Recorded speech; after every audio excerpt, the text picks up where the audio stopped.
சேரன் வந்து கார்த்திகாவை கல்யாணம் பண்ணியிருந்தாருன்னா சேரனோட லைஃபு இன்னும் சூப்பராக இருக்கும்னு நினைக்கிறவங்க நம்ம வீடியோவை லைக் பண்ணிவிட்டு இன்னும் சப்ஸ்கிரைப் பண்ணாதவங்க சப்ஸ்கிரைப் பண்ணிக்கோங்க. வீட்டில் இருக்கிற எல்லாருமே ஏமா ரிசப்ஷனுக்கு ஒத்துக்கோமா அப்படின்னு சொல்லி வீட்டில் இருக்கிற அத்தனை பேருமே சொன்னதுனால நிலாவும் சரி ரிசப்ஷன் வைக்கிறதுக்கு நான் கூப்பிட்டு அப்பா கிட்ட பேசிக்கிறேன் அப்படின்னு சொல்கிறாங்க.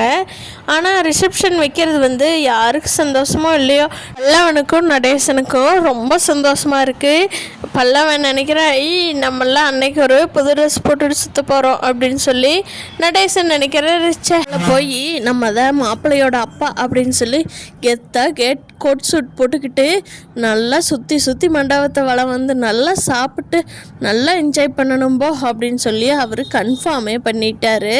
இவங்ககிட்ட எல்லாம் பேசிகிட்டு இருந்துட்டு உள்ளே போய் படுக்கிறப்போ சோழன்கிட்ட நிலா தான் புலம்புறாங்க.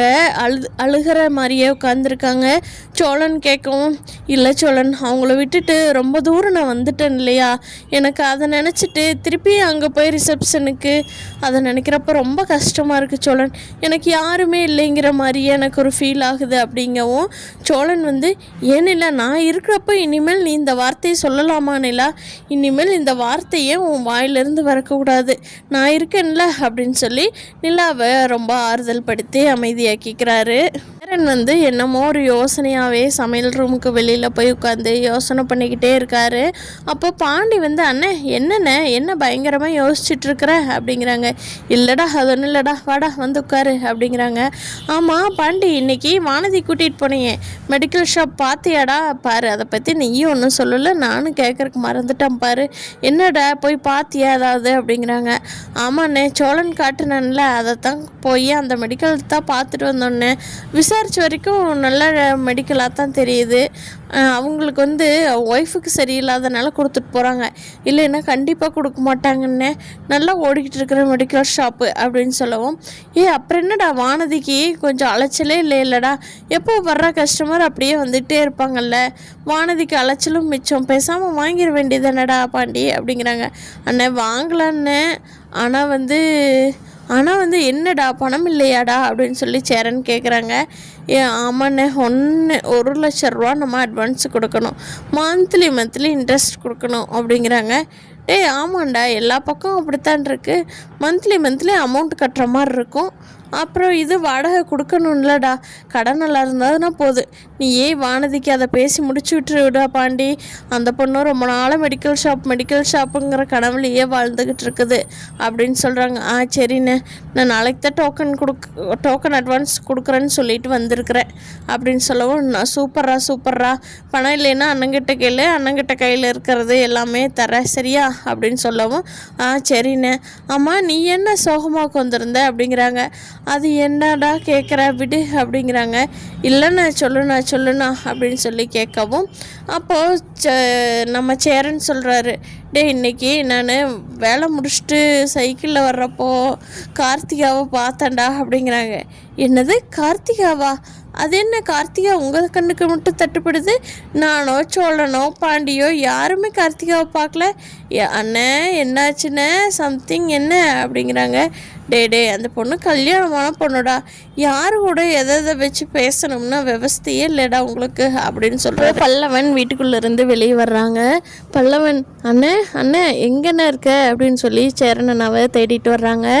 சேரண்ணா இங்கே வாடா, இங்கே தான் உட்காந்துருக்கேன், ஏன் இப்படி சத்தம் போட்டுட்ருக்குற அப்படிங்கிறாங்க. ஆமாம் அண்ணன் நம்மளாம் அண்ணனோட ரிசப்ஷனுக்கு திருவண்ணாமலை எப்போ போகிறோம் அப்படிங்கிறாங்க.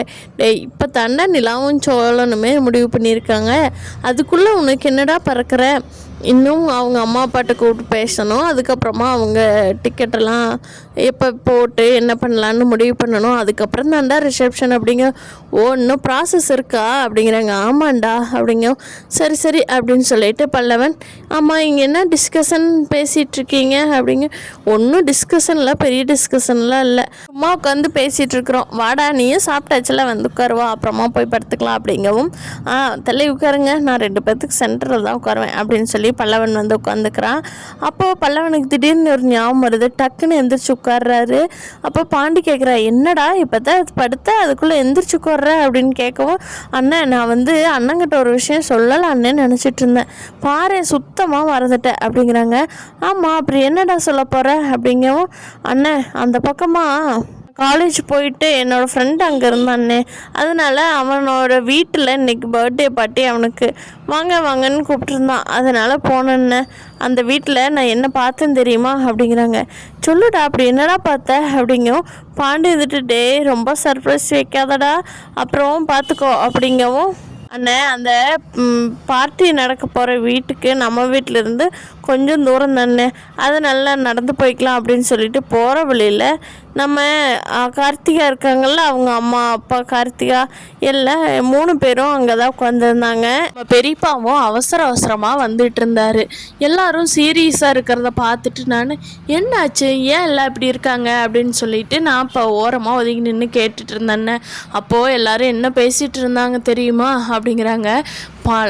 சேரன் இருந்துட்டு டே என்னடா சொல்ல வர்ற சொல்லுடா அப்படிங்கும். பாண்டி டே சொல்லுடா சீக்கிரம் அப்படிங்கிறாங்க. அப்போ வந்து நம்ம பெரியப்பா வேகமாக வந்து சொன்னார், ஏம்மா நான் அங்கே போய் விசாரிச்சுட்டு வந்தேன், அவனுக்கு கல்யாணமே ஆயிடுச்சாமாம்மா. என்னம்மா நம்மளை ஏமாற்றிட்டானே, குடும்பமே ஃப்ராடு குடும்பமாலாம் இருக்குது. என்ன மாப்பிள்ள நீங்கள் எப்படி மாப்பிள்ள நம்ம பொண்ணுக்கு பார்த்தீங்க அப்படின்னு சொல்லி பெரியப்பா கேட்டார். அப்போது கார்த்திகாவோட அப்பா சொல்கிறாரு, நான் வேலை செய்கிறப்பெல்லாம் அந்த பையன் தங்கமான பையனாக தான் இருந்தான். அவங்க அம்மா அப்பா எல்லாத்தையுமே பார்க்குறப்போ ரொம்ப தங்கமாக தான் இருந்தாங்க. ஏன் இவ்வளோ நாள் கார்த்திகாவை நல்லா தானே பார்த்துக்கிட்டாங்க.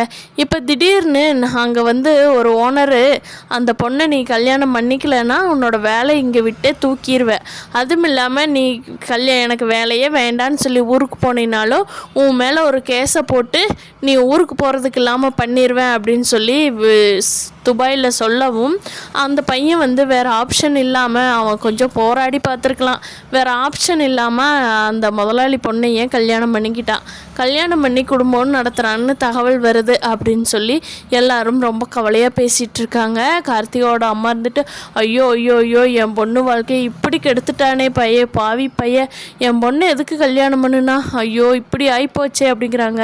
கார்த்தி வந்துட்டு அம்மா விடுமா ஒன்றும் ஆகலை, அவனை டிவோர்ஸ் பண்ணிவிட்டு அடுத்த வேலை பார்ப்போம் சரியா அப்படின்னு சொல்லி நான் யோசித்து நல்லா முடிவு பண்ணிட்டேம்மா அப்படின்னு சொல்லி கார்த்திகா சொல்கிறாங்க.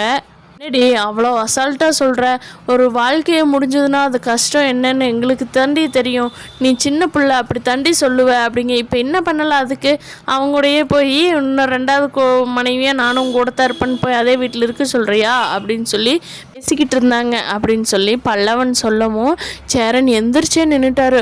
ஐயோ பல்லவா நீ நல்லா கேட்டியாடா, இதுதான் நடந்துச்சா அப்படிங்கவும், அண்ணன் சத்தியமா நான் கேட்குறக்காக தான் இவ்வளோ பரபரப்பாக எல்லோரும் இருக்க மாட்டாங்களேன்னு தான் நான் கேட்குறக்காக ஓரமாக நின்று கேட்டேன்னே, ஒட்டு கேட்குற தப்பு தானே என்னை மன்னிச்சுக்கோ அப்படிங்கிறாங்க.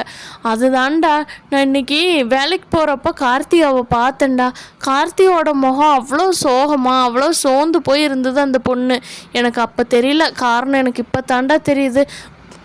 பாவண்டா வெகுளியான பொண்ணுக்கு இப்படி ஒரு நிலைமையா, ஐயோ கடவுளே, போய் அவங்க வீட்டில் பேசலாமா அப்படின்னு சொல்லவும் நம்ம பாண்டி இருந்துட்டு அண்ணன் நீ வீணாக போய் ரொம்ப விலை கொடுத்து வாங்காத, நமக்கா எப்போ தெரிய வருதோ அப்போ பார்த்துக்கலாம், நம்ம பல்லவன் சொன்னதெல்லாம் வெளிக்காட்டிக்க வேண்டாம் அண்ணன் அமைதியாரு அப்படிங்கவும் சேரனுக்கு மனசே கேட்க மாட்டேங்குது. பார்க்கலாம் ஃப்ரெண்ட்ஸ் அடுத்தடுத்த எபிசோடில் என்ன இன்ட்ரெஸ்டிங்காக நடக்க போகுதுன்னு.